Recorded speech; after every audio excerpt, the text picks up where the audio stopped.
Welcome you guys, and thank you for joining us at the Churchill County Museum for our final spring lecture series. It's been a wonderful season of learning, storytelling, and community, and we are so grateful to see you all here to close it out with us. Our final speaker in our lecture series is someone whose work many of us have been enjoying for years, often over coffee, at the kitchen table, in your favorite chair, or in my case, before school when I was younger. A graduate of BYU in Provo, Utah, Crane earned a Bachelor of Arts degree before beginning his career as a graphic designer, illustrator, and art director. Brian Crane is a creator of the national syndicated comic strip Pickles, which debuted in the 1990s and is now read by millions of people around the world. With humor, heart, and an uncanny eye for everyday life, Pickles celebrates family, aging, relationships, and the small moments that somehow seem universal. Brian's work has earned numerous honors. Pickles was named Best Comic Strip by the National Cartoonist Society in both 2001 and 2019. And in 2022, he was inducted into the Nevada Writers Hall of Fame. Tonight, we're excited to hear from Mr. Crane about his career, his creative process, and the stories behind the strip that has made so many of us laugh. Please join me in welcoming cartoonist Brian Crane.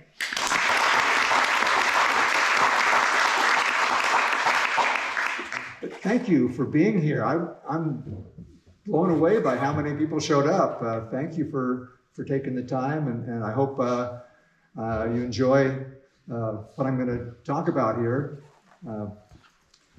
Let's see, I think I have a little clicker. Is it supposed to be a clicker that I used? This is the clicker? Yes. Okay. Well, I started cartooning a long time ago in elementary school. You know, best way to win friends and influence people is that you can draw a funny picture of your school teacher, you know, and make them laugh at him. You know, we used to do that. But I've always, what I really wanted to be when I grew up was, that's what I really wanted to be when I grew up as a cowboy. I was in San Leandro, California, and there weren't many cowboys there, but they were on TV, and I thought that would be the coolest thing to be a cowboy. You know, my friends and I would play and you know, shoot our cap guns and stuff and dream of being a real cowboy someday. Here in this part of the country, you probably have real cowboys, but we didn't have any real cowboys where we're just the ones on TV, but it was fun to play. Anyway, later on, my father introduced me to newspaper funnies, and back then, you know, everybody read newspapers, not like today where we had no TV. You know, it was either radio or comics on the newspapers. And so that was like the greatest thing in the world. They were, especially on Sunday when they were in full color, you know, and we would follow the adventures of little Abner and Daisy May and Dagwood, this little funny town. And then got turned on to Pogo. And Pogo I really loved because it had all these funny little swamp creatures and characters, and it had humor that was on my level as a little child, but it also had humor for adults that went way over my head. You know, had political commentary and stuff like that. So my parents loved it for one reason, and I loved it for a different reason. You know, but that was really magic. Nowadays, you know, you don't see little kids reading the newspaper like they did when I was a kid. The other day, though, I was visiting my daughter's house and happened to get a picture of my grandson actually reading in the comics pages. And I thought, way to go, son. Actually reading the comics. And I don't know if his dad made him do that to make me happier. It was a really nice shot in the arm. I think one of my favorite comics when I was a kid was PC. I love the simplicity of it because it was my initials. In fact, in elementary school, my best friends always called me BC, and they still do when we get together. I'm still BC to them. And I loved the fact that it was so simple to draw. Even I, with my limited abilities at that age, could draw those characters pretty well. Whereas with Dagwood and Blondie and Little Abner, they were really elaborate and really sophisticated artwork, but BC was really cool. So my friends started knowing me as BC, and I started using that little BC logo for my work. Oh, and then there's, what can you say about Peanuts? It was such a neat cartoon because it was so simple that you could understand it, and it was so sweet and just made you feel good. And that dog, Snoopy, with where he was a dog, but he could also use a typewriter, Talk about imagination. And you could really get into that. And so with all this, I started dreaming about a career in cartooning, That's me in my little home in San Leandro with my Sunday suit on. But, it's one thing to dream about being a cartoonist or whatever your goal is, but actually getting to do it for real is kind of rare. But I used to try to draw cartoons to make my friends laugh. The first cartoon character I ever created was a little character called Billy the Big Black Bug. And he was kind of a gangster bug that would shoot holes in worms and stuff. And he talked with kind of a gangster attitude, use guys. And I'd do anything to make my friends laugh with him. The other thing that I did to make my friends laugh was to make funny pictures of our school teachers. Mr. Braga. We didn't like Mr. Braga, as you can tell. We thought he was really full of himself. And are there any teachers here in the group, by the way? Sorry if they are, I apologize. But that was a good way to get your friends on your side, making fun of your school teacher. This cartoon next was a really big point in my life because when I drew it and showed it to my best friend Lloyd, we were at the lunchroom and I showed him this picture and he started laughing so hard that milk shot out of his nose.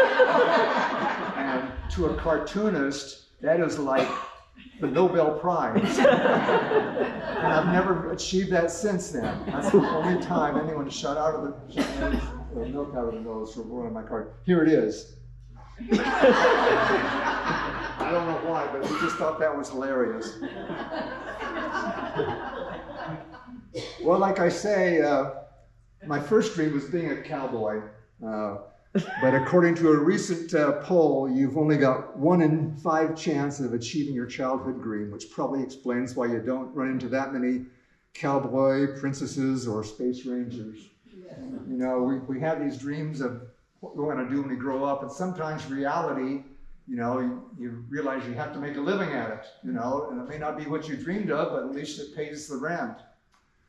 And so when I grew up and started thinking about, okay, now I'm a grown-up, I have to think of a way to make a living. And so I decided, well, I like cartooning, but you can't make a living doing that unless you're Charles Schulz or somebody. So I studied art in college and got a degree in art and eventually got a job working in advertising agencies and newspaper art departments and stuff like that. And there I am with more hair. But can you tell by my face how much I'm enjoying that job? I'm laying out a brochure for a retirement home or something, I think. And just trying to make the rent and with my job. But in the back of my mind, I was thinking, gee, this is the kind of career I was really hoping for. But occasionally, I would get to do little ads or brochures that used cartoons, like this one was for the Reno water supply agency. So that was fun to do little cartoons like that. And then for the state of Nevada, I did an illustrated state like that with cartoons all over it. That was kind of fun, but those kind of jobs were just the small ones in between the big boring jobs, so they were few and far between. So then as a sideline, in addition to my day job, I would try to do different nighttime jobs, like designing greeting cards for companies. And that was fun. Didn't make a lot of money at it, but it was fun. But in the back of my mind, I still had that dream, and I had this nagging thought, you never actually tried to be a cartoonist, you just decided you couldn't do it, so you couldn't do it. And so then one day I read this quote by Henry Ford. He said, "Whether you think you can or think you can't, you're right." And that really struck me, because I thought, well, I can't be a cartoonist, so I couldn't. So I started wondering, maybe if I thought I could, maybe I really could. So I decided, well, I should at least try it. And I should mention that it wasn't just me. My wife was really on my back too. She kept encouraging me, and should I say, nagging me. She said, to at least try to do a comic strip like you've always wanted to do. I knew it was a waste of time, but basically to get her off my back, I said, okay, I'll try to do a comic strip. I know it's not going to go anywhere, but at least I can say I tried. So what am I going to draw for a comic strip, You got to do something that nobody else is doing. You can't be another Peanuts. So I tried different things. Here's one, a family of pigs called Pork Avenue. And that was kind of fun. It was kind of fun drawing pigs, but I just couldn't think of any ideas for pigs, I wasn't raised on a farm or anything. I didn't know anything about pigs. So I tried different characters. Tried kind of a gruff businessman called Mr. Bluster, kind of like Ed Asner on the Mary Tyler Moore Show. He was kind of a grumpy old man, but kind of a heart of gold, and kind of funny in his grouchy old way. So I tried that for a little bit, and I tried one about some jungle animals like a crocodile, and just kept a whole sketchbook full of different ideas like that, waiting for something to strike me. And I knew this old man, and I kind of liked him. I called the strip Earl's Pearls. I never drew any more of this character, but it kind of lit a spark of recognition inside of me that I could do something along that line. I kept trying to think of different ways of using this older character. And I created Mr. and Mrs. Crabtree. And boy, poor Mr. Crabtree looks like he's pretty henpecked by that lady with the huge forearms. I think she kept him in pretty good line there. But, and so I tried exploring that a little bit, drawing different facial expressions, things that they could be doing, mishaps that might happen, And so I decided, okay, I got an idea now. It's a strip about old people, and now how do you get it into people's homes? Well, with research, I found out that there's companies called comic strip syndicators. They take your work, you sign a contract with them, and their job is to go around to newspapers all over the world and try to sell it to that newspaper, which is really tough. So there's a bunch of newspaper syndicates, and I wrote to all of them and got turned down by all of them until the one right up here, Writers Group, decided they'd give me a chance. So they flew me to Washington, D.C. to kind of talk to me about it, and they liked it, and but they weren't sure about it. And I wasn't sure either. Here's the chances of getting syndicated. About 70% will have their material reviewed quickly and quickly rejected. About 10% will have their work reviewed at length by the editors and then rejected. About 15% will be asked to develop their feature for further consideration. And between 0 and 5% will eventually be offered syndication contracts. Of the many that don't last more than 5 years. Well, so we did get syndicated by the Washington Post, and we launched, when was that, dear? 1990, wasn't it? 1990. It was very close to that was our 50th wedding anniversary. And I got a little bit ahead of myself, but as I was trying to do this, my wife kept, urging me on. She was the one really the driving force behind my desire to, because I was pretty sure it was a waste of time, but bless her heart, it's not get off my back. And so I owe everything that I've done really to her. And any Fred Rogers fans here? Mr. Rogers? I loved him. He's such a great guy. He said, there's always people in this world who think you can do more than you can do. And that was my wife. She thought I could do more than I could do. And I wouldn't be here today if it wasn't for her, because she really pushed me and had believed in me when nobody else would. So you really have to believe in yourself. Well, so we got started with the Washington Post. We started to appear in newspapers. I was still having to work my day job at the advertising agency. Then I'd go home at night and spend all night working on cartoon ideas for the comic strip. And one thing I had to do was create a set of characters and figure out what their motivations were, what their peculiar idiosyncrasies were, what they were funny about. So those are the characters that I developed. And so we got the green light to go ahead.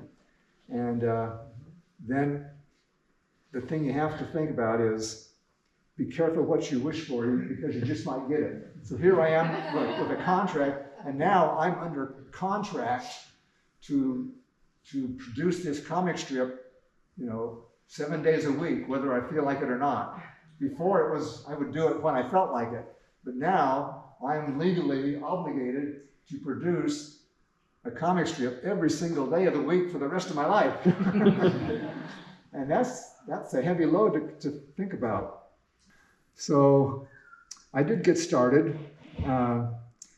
Here's one of my strips. Opal is looking under the recliner. What are you looking for, Opal? Hidden cameras and recording devices. What, you think our home is bugged? I know it is. This darn cartoonist has been putting us in his comic strip every day.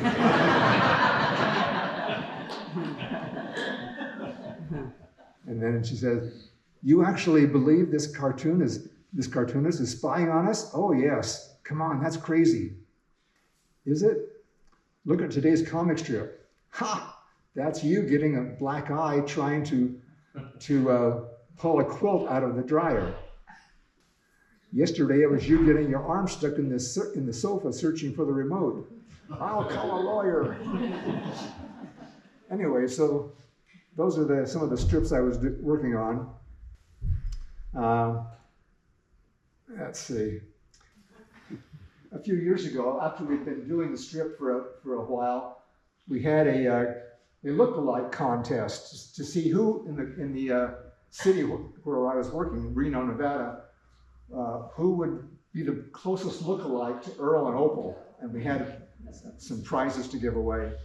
So I'm going to show you next the winners of the Earl and Opal look-alike contest. Let's see what you think. Yeah, pretty close. It's kind of scary though to see him in flesh and blood. I mean, it's one thing to see him like this, but when you see him in real life, it's kind of a shock to the system at first. But they were very nice people. Well, now I'm working on a comic strip. How do you create a comic strip physically? What kind of materials do I use? Am I drawing with a paintbrush or a computer? Most cartoonists nowadays they're not using pen and paper anymore. Most of them are using, computers and that kind of thing.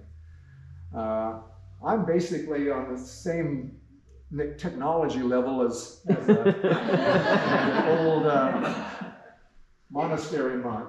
I still have a pen that I dip in a bottle of ink and I scratch away with it on a piece of paper, just like Charles Schulz used to do. So I'm kind of an old timer. It's much more efficient to do it with computers. You can do it quicker and slicker, but I just don't like playing with computers that much. So I still draw it by hand. So I start out every day looking at these 4 empty boxes, thinking, holy cow, I gotta fill those things with something. What am I gonna do? I've used every idea in my head that I've ever had. How am I gonna think of something today? That was how I was in the beginning. I really panicked, every day thinking, I'm never gonna think of another idea, but I'm under contract, I have to think of an idea, But I don't have any ideas, but you have to have ideas. So it was kind of scary for me. But I just kept plugging away. I always start out in pencil, like I say, drawing on a piece of paper. Then I go to ink. After I draw the drawing in pencil, I go over it with ink and develop it a little bit further. And there it is in ink. That thing on the side is a rubber eraser that I use for the pencil. And there's some of the other tools I use, drawing my stuff. Anyway, occasionally I get my grandson looking over my shoulder and giving me helpful advice for what I should do or what I've done wrong. The other element that I've started using now for the last few years, I used to send my strips, once they were drawn, I would send them away to a place that would color them for me and add the colors. But I was never very happy with that. Now, instead of doing that, I have my daughter Emily who does the coloring for me, and she's very good. I mean, even when she was a little girl, with our coloring books, I'd be coloring on my side and she'd be coloring on her side, and her coloring was always better than my coloring in the coloring books. And her coloring in my strip is really amazing. She just makes it shine and stand out. But the hardest part of doing a comic strip, or any kind of writing really, is coming up with the ideas. So what do I do to come up with ideas? What would you do to come up with an idea every day? Bang your head against the wall, or see what Peanuts is doing and maybe you can copy that? Here's how I get my ideas. And all cartoonists struggle with their ideas, but for me, sitting down at a desk thinking, okay, I'm now going to think of a wonderful idea, it's not going to happen. I have to sneak up on ideas, like when I'm dreaming or daydreaming, or when I'm talking with someone, I'll hear someone say a word or something they've done, and it makes a spark go off in my brain. But if I'm just in a room by myself, I can't create an idea. So I have to have stimuli, or whatever the word is. And lots of different ways to do that. And all cartoonists struggle with it. Where do you get your ideas? Here's a quote by Unknown. Coming up with ideas is like going fishing. You never know where in the river the trout are hiding. Any fishermen out here? Yeah. It's true, isn't it? You just cast in your line and hope for a bite. And that's what I do when I'm trying to think of an idea. I'm just casting thoughts out there, thinking of things I've seen people do today or saw on TV and thinking maybe I could use that. So before you can write anything, you have to notice something. Like, gee, my wife does this weird thing when she's combing her hair. Maybe Opal could be doing that, or things like that. I love this quote by Jack London. You can't wait for inspiration. You have to go after it with a club. Ain't it the truth? Because, like I say, you just can't sit there and wait for an idea to come. And this novelist, John Updike, said a cartoonist needs 7 ideas a week. As a novelist, I only need 1 idea every 2 years. I love that. And this one by Charles Schulz. Writing a comic strip is like writing War and Peace, 20 seconds at a time. And here's another one by Charles Schulz. A cartoonist is someone who has to draw the same thing day after day without repeating himself. I can identify with that. And Johnny Hart, who created the BC comic strip, which I loved so much as a kid, he said this: when doing a daily comic strip, if you're funny once a week, you've surpassed the expectations of most. So that's my goal, is to surpass the expectations of most. Well, here's some samples. I'm going to show you kind of the setup, and then I'm going to save the punchline for the end. So here we have Earl, and he's yawning, stretching, and he says, that was great. I just took a power nap. I love the concept of power naps. Instead of taking a long, drawn-out nap, you take a short but very intense one. It's much better. You cram all the rest you need into a few minutes. Now I'm going to go take a power bath. I'll get them on. You can tell what kind of bath he's going to take. Let's see, here's another one. And Opal notices that Earl has his arm around the dog, but not around her. Okay. Sorry, dear, I wasn't thinking. So he puts his arm around her, and then he starts scratching the dog's head. And he looks at her, and he says, well, I better scratch her head too. So he starts scratching her head. And she says, knock it off! And he says, there's just no pleasing some people. You just can't win. Earl hands Opal an envelope, and she says, what's that? It's an anniversary card. Our anniversary was last month. You missed it. It was? I did? Well, anyway, I wrote you a nice note on that card. Dear Sweaty Pie. Sweaty Pie? No, it says Sweetie Pie, doesn't it? The dog says, run away, run away. Poor Earl. Just can't win. Here he says, I'm sorry about that faux pas on that card I gave you. It was just an honest spelling error. I really didn't mean to call you my Sweaty Pie. Here's a new card to say how sorry I am. Is this going to go well? No. Please forgive me, Angel Face. Oh, that's supposed to be Angel Face. Oh.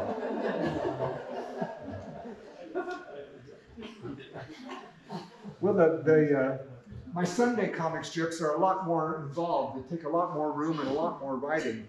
This one is a Sunday strip, which I call The Parable of the Pecan Tree. Or is it Pecan Tree? I don't know if it's pecan or pecan. But it's about Earl digging a hole to plant a pecan tree. And his grandsons, they're seeing him digging this hole. And he says, what are you planting, Grandpa? It's a pecan tree. I'm actually planting it for you. For me? Yes, I'm going to all this trouble just for you. By the time this tree is mature enough to produce any pecans, I'll probably be dead and gone. But that's okay because you'll be here to enjoy the fruits of my labor. Do you ever do things like that for your grandkids? You do things for them and hope they'll appreciate it later on? I don't like the pecans. You're welcome.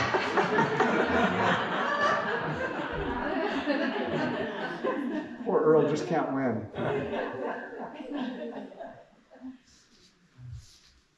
And here, Earl and Nelson says, what's your favorite pet, Grandpa? A dog or a cat? Well, given those choices, I'd have to say a dog. But truthfully, my favorite pet of all is a grandson. Grandsons aren't pets. Yeah, I guess you're right. I'm sorry. And then the punchline. Go fetch me the remote, will you?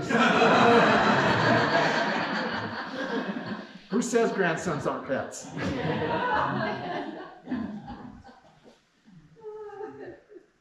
Here's Opal feeding the cat. I want you to try this, Muffin. The ads say it'll put the frisky back in your cat. That's an actual cat food that said that. Let's see if it does. So Muffin tastes it. Zoom! Zing! Zip! The cat really does put the zip back in her cat. So,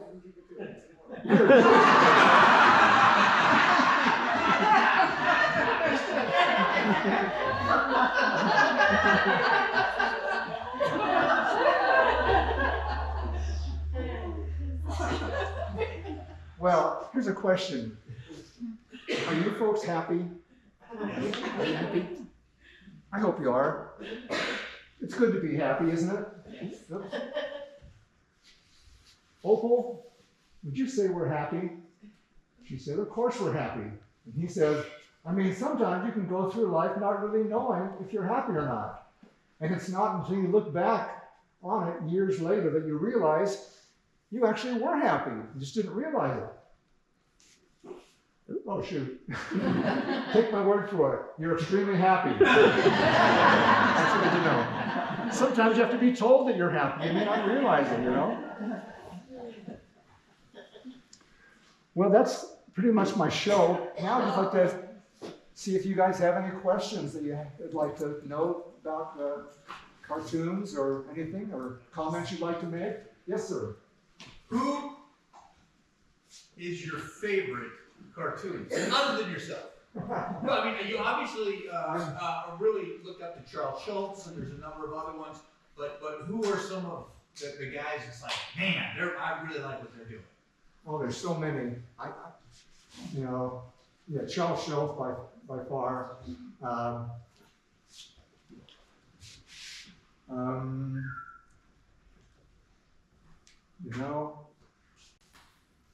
I wish this guy was still doing his work. He was so great, and he quit at the peak of his success and fame and monetary reward, and he just walked away from it and left us all hanging there. You know who I'm talking about? Bill Larson. Yep, Bill Larson. And there's one more, the same category. You know who that is? Gary Larson? Gary Larson. Oh, yeah. And those guys, they had the whole world following their work, and they just quit at the peak of their success. Me, I'm gonna just ride that train all the way down into the end.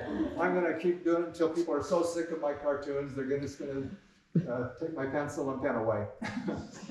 Where did you come up with the name Pickles? You know, I never liked that name. When I sent my work in to be syndicated, they said, well, what are you going to call it? I said, well, right now it's called Pickles, but I don't really like that. And I was sure they would think of a better name, but they never did. They just kept it as Pickles. And so whenever I see it, I think, I just kind of cringe at the name Pickles. I just don't like it, but I hear other people say they like it. So I try not to think about it too much. It's, you know, maybe eventually I'll get used to it. Well, this might help. I've got a friend back in a little bitty town in western Wyoming, and he calls his wife Pickle. Yeah. And I asked him where he got that nickname from, and it was from you. Can I get his name? I'd like to call my lawyer. That's great. It's just I'm just so grateful for all the support I've had. My wife back there, if it wasn't for her, I wouldn't be doing this for sure. I gave up so many times, and if you guys out there, or you women with your husband, if you would have a spouse like I have that is at your back and giving you gentle pushes along the way and helping you do things you really are sure you can't do, then you should give them a big kiss. And yes? At what point did you decide to not put eyeballs on them? Good question. Why did I start not putting eyeballs on them? I just like it. To me, when I put the little dots inside the glasses, it just looked phony. And so I just stopped putting eyeballs on them, unless their glasses were off, then I put a little thing. But I just didn't like the way that my little eyes looked. And yes, ma'am. And the blue there, right there. Did you raise your hand? Yeah. Oh. At the first, you had to have a cartoon strip every day. Now, where are you at today? And do you feel comfortable being 2 weeks out, or a month out, or 6 months out, or a day out? I mean, where do you stand today? Yeah. Well, here's a little secret. I don't draw a new strip every day. I do about half and half. So about half of my strips that I'm doing now are new original strips, and about half are reruns that I've forgotten about. I hope my readers have too. And so far, no one has complained, but I'm 77 years old, and I just don't have the stamina to keep doing 24, 7 strips a day or a week. And so it was either quit or go back to part-time and new strips and part-time old strips. And I haven't had any complaints from readers about it, so hopefully their memory is as bad as mine. And yes, I see a hand in the back there. Yeah, you were mentioning earlier that you were talking about how you kind of had to chase down an idea for each time. Is there ever a time where you're just trying to fight them off, like there's too many, or you're trying to filter them out because outside influences may influence your comic strip in some way? I'm a little bit hard of hearing, I hear all your... So is there any time where you were fighting off influences to keep them out of your comic strip because there was too many, such as current events or anything? Oh yeah, you know, I admire comic strips like Gary Trudeau's Doonesbury and stuff, which take on important political issues and things. I don't ever do anything that I think is political. The last thing I want is to alienate someone from my work by doing something, some kind of political statement that's going to tick them off. I'm never going to read that guy again. He doesn't agree with me on this thing, So I just want to make people happy, and I don't want to tick them off. So I try to do stuff that's palatable to no matter what religion, what political party you're with, or what country you live in. I just want everyone to get a little giggle or laugh out of it when they see it. And there are other people who like putting their point of view up and trying to convince others that's their how they should be thinking too, but that's not me. Yes, ma'am. I have 2 questions. Yeah. The expressions that you get on people's faces, do you have a mirror and you look in the mirror? Those expressions, or do they just come automatically? I tried that, but it scared me to death. I don't like looking at myself. I don't. So I just wing them. I just try. It comes out of your head. I doodle around with pencil until I get them the way I like them and think they should. And yeah, I don't do the mirror trick at all. And then the other question I had is when you majored in art, what mediums did you work in and what did you do in your major? Were you in cartooning as your major or did you do other things? Oh, I wish. There was no cartooning major where I was at. What types of work did you do then? Yeah, we did paintings, you know, watercolors. We did sculptures, you know, and you know, all the things you needed to do to graduate with an art degree. Yeah,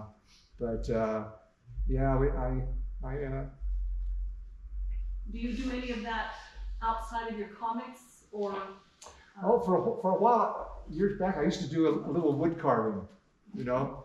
I carved some little things out of wood, horses' heads and different things, and gave them away for gifts. But I'm kind of clumsy with the chisel and the blades. My fingers were always bandaged all up, and I decided I better quit while I had all my digits left. Especially when I started using the power saws and stuff, it was getting a little bit scary. Yes, sir. What I was wondering is, after you die, because it is in syndication, how long will it run? Good question. I don't know. My wife will still be in charge, so like she is now. So yeah, we don't have any contingency plans, do we, dear? You know, there are cartoons still being run by you know, deceased cartoonists. So I don't have any objection if people want to still be reading my work. I won't care though. Yeah. What did you do, or what did you think when you got your first paycheck for making the cartoon? I thought, wow, I'm getting paid for doing this. You know, at that point, I'd be willing to pay them to be doing it. But in the beginning, it was we got a lot less percentage, you know, than I do now. And so I still, for the first 5 years or so, I kept my day job. I'd be working at the ad agency all day, sweating away, doing that kind of work. Come home, have dinner with the wife, I'd disappear into my studio, work until midnight on my comic strip for the day. So my poor wife, or my lucky wife, didn't see me for most of the time. But we still managed to have 7 children, so but yeah, she is really my, you know, the wind beneath my wings. If it wasn't for my wife, I would not have done whatever success I've had. She's just, I'm so lucky to have married her, and I make sure that she knows I appreciate it all the time. Yeah. I hope you men have wives like I do. You women have good spouses too. It sure makes a difference. Are you published in other languages? Yes, it's been published. I've seen it in Spanish. I've seen it in other languages. I don't know. It's been in Europe in different forms. I think a lot of people around the world still can read English. It's almost the universal language too. So even countries where it's not printed in the local language, it still gets around.